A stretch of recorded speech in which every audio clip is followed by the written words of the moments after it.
Selamat petang, salam sejahtera. Terima kasih karena bersama dengan saya di Nazlin Unity Channel. Ini isu paling panas berkaitan pengampunan Najib. Kita telah ketahui bahwa baru-baru ini Najib telah pun mendapat isyan dan belas kasihan daripada Kebawah Duli Yang Maha Mulia di Pertuan Agong sehingga beliau mendapat pengampunan daripada 12 tahun kepada 6 tahun penjara 50% dan juga denda daripada 210 juta kepada 50 juta. Banyak bantahan telah dialami dan telah dibuat. Namun demikian, kali ini benar-benar mengejutkan kita. Adakah benar pengampunan di Raja Najib itu akan dibatalkan, ditarik balik? Itu menjadi persoalan apabila laporan di Malaysia kini menyebut pengampunan Najib, Syafiee enggan komen usul bekas Presiden Badan Peguam.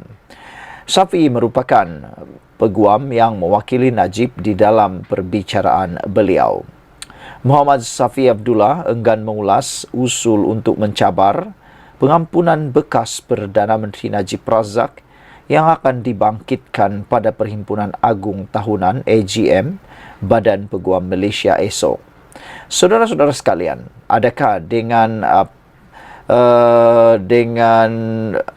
cabar ataupun usul, dengan adanya usul mahu mencabar pengampunan bekas Perdana Menteri ini akan menyebabkan semakan ataupun akan menyebabkan pembatalan pengampunan Najib? Ditanya mengenai perkara itu di luar kompleks Mahkamah Kuala Lumpur hari ini, peguam kanan itu berkata dia mahupun anak guamnya tidak mahu mengulas mengenai perkara itu. Usul itu yang difailkan oleh bekas Presiden Badan Peguam Malaysia Zainur Zakaria dan dilihat oleh Malaysia kini menyatakan bahawa Majlis Peguam yang akan datang bagi pihak dan atas nama Badan Peguam Malaysia mencabar kesahihan keputusan tersebut oleh Lembaga Pengampunan dengan segera memulakan prosiding semakan kehakiman terhadap Lembaga Pengampunan dan Najib Razak. Ia juga menyatakan bahawa Lembaga Pengampunan dilihat sebagai bertindak ultra-virus terhadap perkara 42 Perlembagaan Persekutuan dan bertentangan dengan undang-undang dalam mengurangkan hukuman penjara Najib kepada separuh dan mengurangkan dendanya kepada RM50 juta. Selain bekas Perdana Menteri itu hanya menjalani hukuman 1,5 tahun, usul itu menyatakan permohonannya untuk pengampunan sepatutnya tidak diproses dan ditentukan sejak awal. Usul itu disokong oleh seorang lagi bekas Presiden Badan Peguam, Yeoh Yang Poh, yang berkata bekas Perdana Menteri itu tidak menunjukkan sebarang penyesalan atau kekesalan atas penglibatannya dalam hal ehwal 1MDB. Dan sebaliknya, dia terus mendakwa atau menuduh bahawa mahkamah kita yang tidak melayannya secara adil atau saksama, tambahnya. Usul itu juga menyatakan bagaimana skandal 1MDB telah memudaratkan imej Malaysia di peringkat antarabangsa. Termasuk diterangkan oleh Loretta Lyons, Peguam Negara Amerika Syarikat ketika itu bahawa ia adalah kleptokrasi terbesar yang disiasat dalam sejarah Amerika Syarikat dan menjadi subjek dokumentari Netflix Men on the Run. Bahkan Mahkamah Rayuan dalam rayuan SRC menyebutnya sebagai memalukan negara, tambahnya. Pada Februari lalu, Lembaga Pengampunan mengurangkan hukuman penjara Najib daripada 12 tahun kepada 6 tahun selain mengurangkan denda 210 juta kepada 50 juta ringgit. Keputusan itu mencetuskan bantahan dan mendapat kritikan daripada pelbagai pihak. Bagaimanapun, Najib dan mereka yang sehaluan dengannya menyatakan rasa kecewa kerana pengampunan penuh tidak diberikan terhadap bekas Perdana Menteri itu. Keputusan Lembaga Pengampunan bermakna tarik pembebasan Najib ialah pada Ogos 2028. Bagaimanapun bekas Perdana Menteri itu boleh dibebaskan lebih awal atas kelakuan baik pada Ogos 2026 selepas menjalani 2/3 daripada hukumannya. Najib dipenjarakan selepas Mahkamah Persekutuan mengekalkan hukuman dan sabitan kes SRC Internasional pada Ogos tahun 2022. Dia juga dibicarakan atas kes lain berkaitan skandal 1MDB. Sekian dulu untuk kali ini. Jangan lupa tinggalkan komen anda, tekan butang subscribe. Bye-bye. Salam sejahtera. Terima kasih kerana bersama dengan saya di Nazilin Unity Channel. Najib, oh Najib. SRC, oh SRC. 1MDB, oh 1MDB. Jolo, di mana kau berada? Itu pantun yang tak pernah berkesudahan. Paling penting ialah pantun. Jolo o Jolo, di mana kau berada? Itu yang paling mahu diketahui rakyat Malaysia. Bila lagi Jolo nak dibawa pulang ke Malaysia untuk kita ketahui cerita sebenar tentang 1MDB dan SRC. Hari ini kita juga dikejutkan dengan pendedahan bahawa tak nampak bukti pun Amerika Syarikat dolar 120 juta dalam akaun Najib dikembalikan ke Tanore. Anda faham maksudnya? Mudah difahami. Tiada bukti 120 juta Amerika dolar dalam akaun Najib dikembalikan semula ke Tanore. Maksudnya, uang itu tetap di sana, di akaun Najib. Pakar pemulihan aset rentas sempadan yang berpengkalan di Kepulauan Cayman memberi keterangan bahawa dia tidak melihat bukti bahawa dana 120 juta US dollar yang mengalir ke dalam akaun bekas Perdana Menteri Najib Razak telah dikembalikan kepada Tanuri Finance Corp. Saudara, itu mudah difahami. Tiada bukti. Beliau tidak melihat bukti bahawa dana 120 juta yang mengalir ke akaun Najib dikembalikan kepada Tanore Finance Corp. Persoalan besar, ke mana duit itu? Kalau tak dikembalikan kepada Tanore Finance Corp, di mana duit itu pergi? Kamu boleh tolonglah jawab dan tulis di ruangan komen ke mana pergi agak-agaknya duit itu. Memberi keterangan melalui Zoom dari Kepulauan Cayman petang ini, Angela Berghaus memberitahu Mahkamah Tinggi Kuala Lumpur demikian.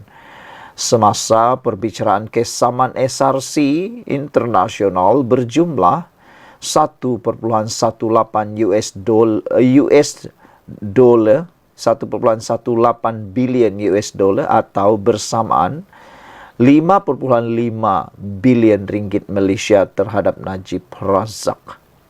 Semasa perbicaraan di hadapan Hakim Ahmad Fairuz Zainul Abidin, saksi bagi planatif SRC berkata, dia juga tidak melihat bukti bahawa 120 juta US dollar itu merupakan sebahagian daripada 620 juta US dollar yang mengalir keluar dari akaun Najib di Malaysia ke akaun Tanuri di Singapura pada 2013.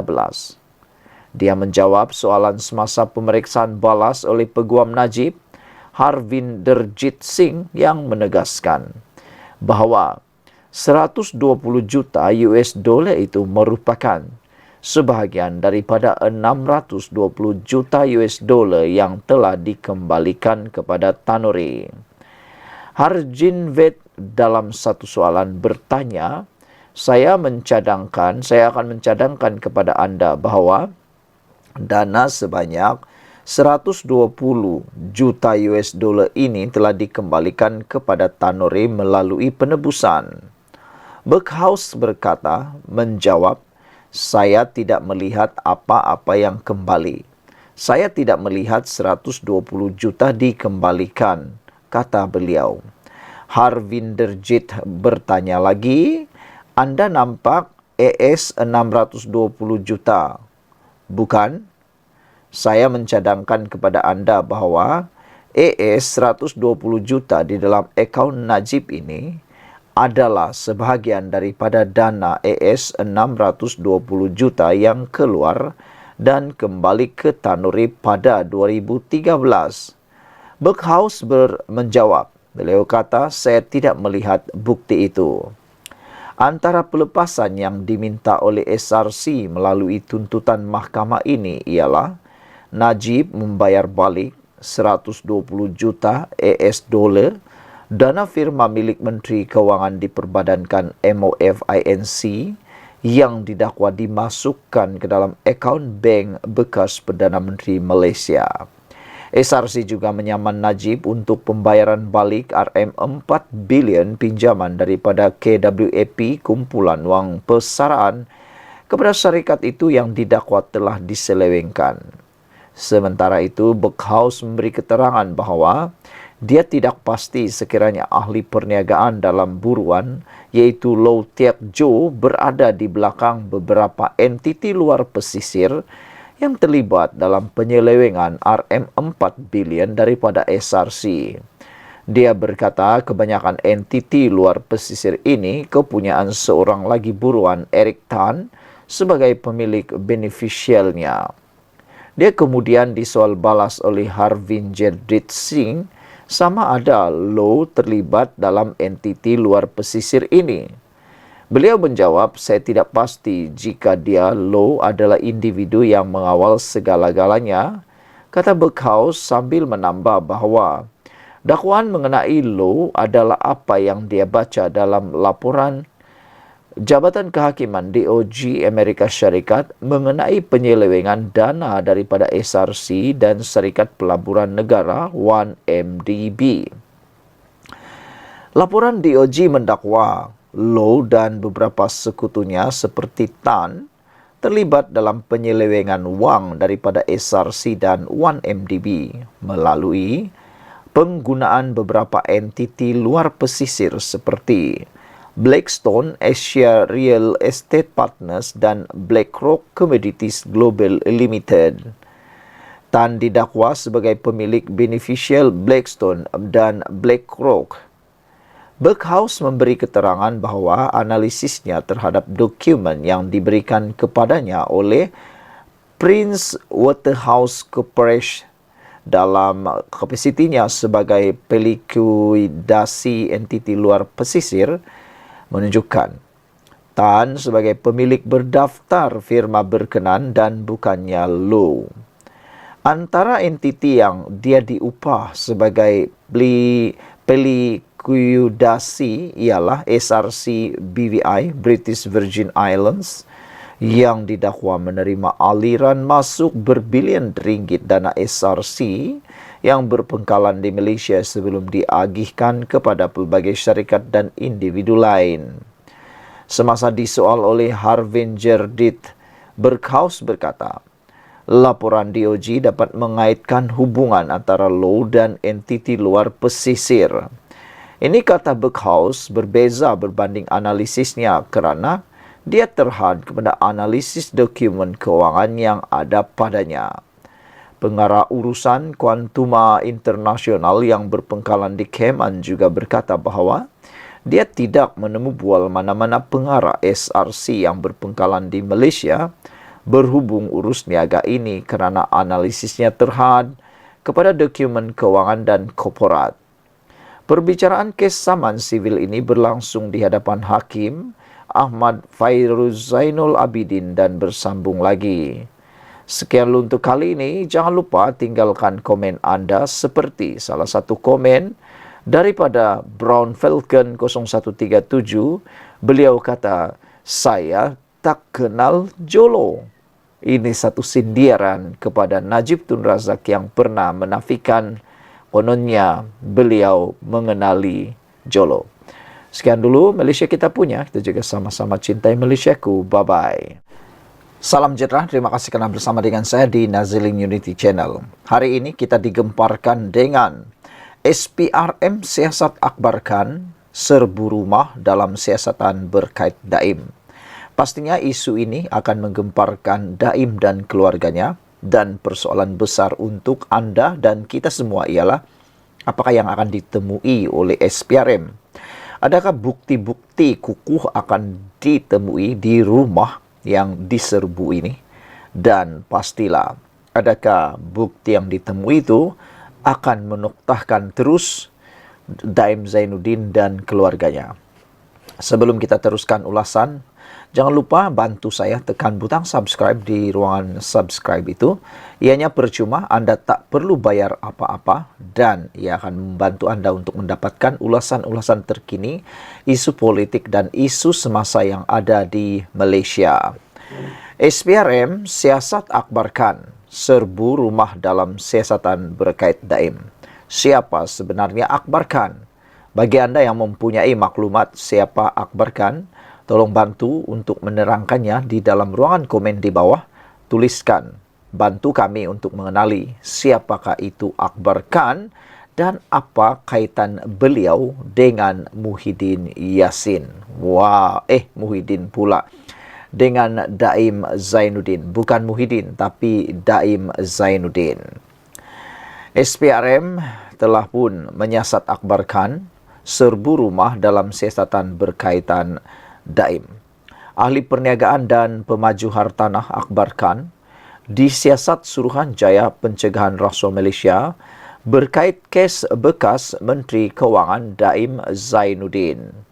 Memetik sumber SPRM dan peguam berkaitan, portal berita CNA melaporkan pemegang saham utama BRDB ini, iaitu BRDB Development Sdn Bhd itu, ditahan sementara untuk disoal siasat minggu lalu selepas rumah dan syarikatnya di Kuala Lumpur diserbu.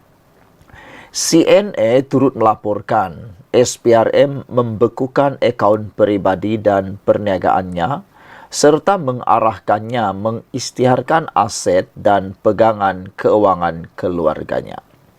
Akbar turut dijangka dipanggil semula untuk disoal siasat lagi bersama bekas sekutu rapatnya dalam masa yang terdekat. Pejabat Akbar enggan mengulas butiran siasatan itu, namun seorang jurucakap berkata, tumpuan utama mereka masih untuk memastikan siasatan yang adil dijalankan. Siasatan dilaporkan tertumpu pada pemulangan saham beku bernilai $4 bilion atau bersamaan dengan RM18.75 bilion yang pernah tersenarai dalam Central Limit Order Book CLOB pasaran kaunter Singapura yang berdagang terutamanya saham Malaysia, namun kini tidak lagi berfungsi. Selain itu, siasatan turut dijalankan berhubung urusan pertukaran pegangan saham syarikat konglomerat Multipurpose Holding Sdn Bhd pada akhir 1990-an dan 2000. SPRM turut dilaporkan menyiasat pinjaman $140 juta unit MPHB kepada firma British Virgin Island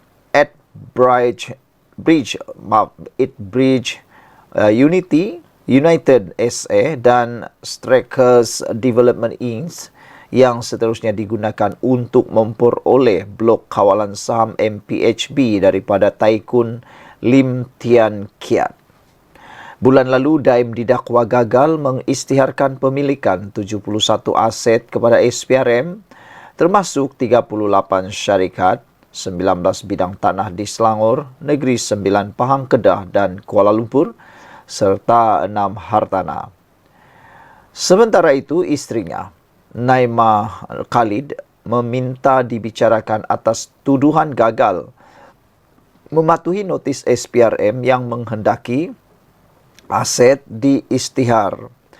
Keluarga itu memfailkan permohonan semakan kehakiman terhadap siasatan SPRM berhubung hal ehwal mereka. Sekian untuk kali ini. Jangan lupa share video ini. Kita jumpa lagi untuk ulasannya seterusnya.